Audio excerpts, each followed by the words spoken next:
মুখ্যমন্ত্ৰীৰ মহিলা উদ্যমিতা আঁচনি অসমৰ প্ৰায় ৩২ লাখতকৈও অধিক মহিলাই এই আঁচনিখনৰ জৰিয়তে উপকৃত হ'ব। প্ৰথম কিস্তিত চৰকাৰে ১০,০০০ টকা আগবঢ়ায়।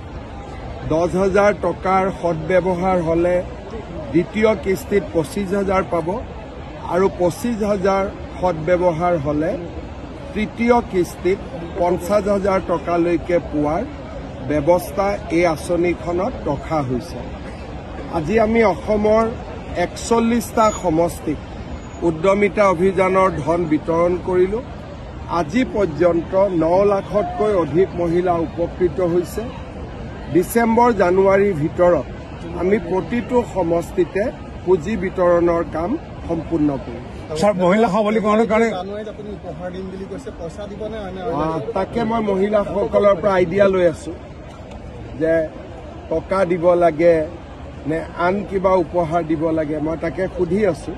কিন্তু ফেব্ৰুৱাৰীত আমি অৰুণোদয় পৰিয়ালসকলক আমি এটা ভাল উপহাৰ দিম। মহিলা সবলীকৰণৰ কাৰণে ৫টা বছৰ যি উল্লেখযোগ্য কাম কৰিছে, নিযুত মইনা আঁচনি, বাল্য বিবাহ বন্ধ, বহু বিবাহ বন্ধ হ'ব। এতিয়া উদ্যমিতা অভিযান, অৰুণোদয়, এক প্ৰকাৰ যোৱা ৫টা বছৰত অসমৰ মহিলাসকলক সবলীকৰণৰ বাবে আমি এটা দৃষ্টান্তমূলকভাৱে কাম কৰিবলৈ সক্ষম হৈছোঁ।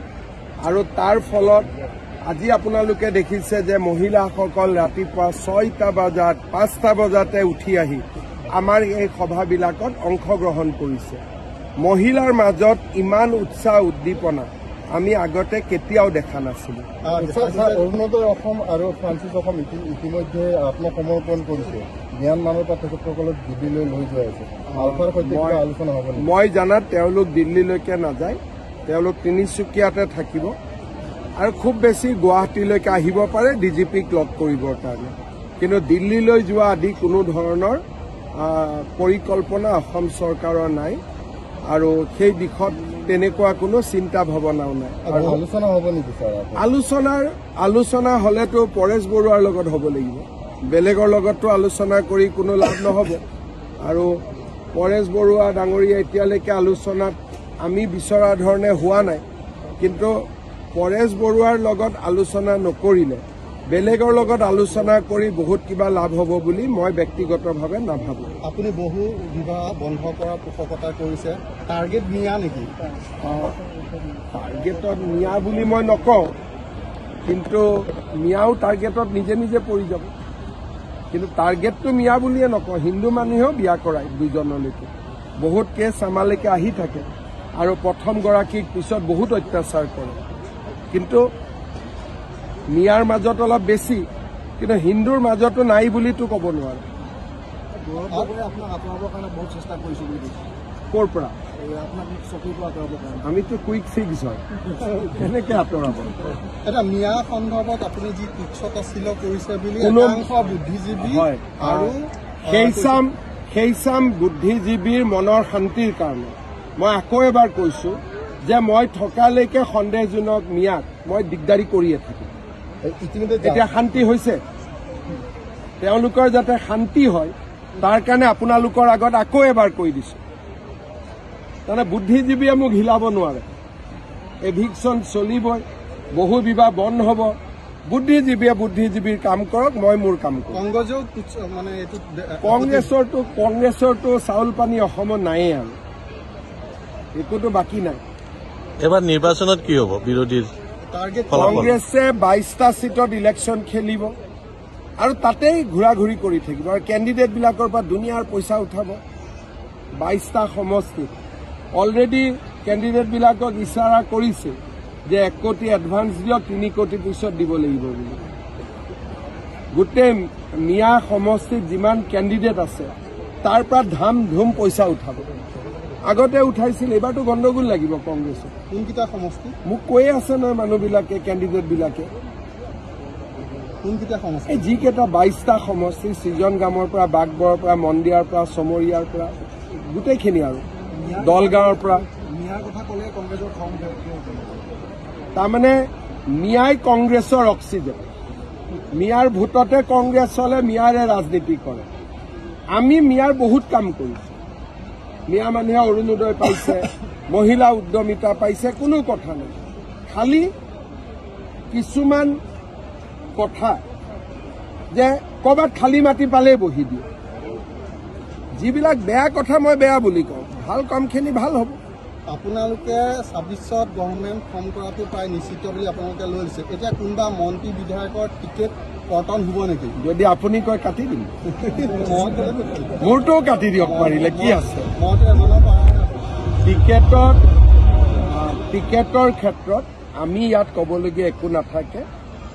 জে.পি. নাড্ডা ডাঙৰীয়াৰ অধ্যক্ষতাত চেণ্ট্ৰেল পাৰ্লিয়ামেণ্টাৰী কমিটিয়ে সিদ্ধান্ত লয় টিকট কোনে পাব নাপাব, কিন্তু বহুত বেছি থাকিব। আৰু সাধাৰণতে বিজেপিত মুখৰ পৰিৱৰ্তনো হয়, আৰু বিজেপিত আমাৰ সদায় চেষ্টা থাকে যে নতুন উদীয়মান যুৱকে যাতে স্থান পায়, মহিলা প্ৰাৰ্থীৰ সংখ্যা আগতকৈ যাতে বাঢ়ে।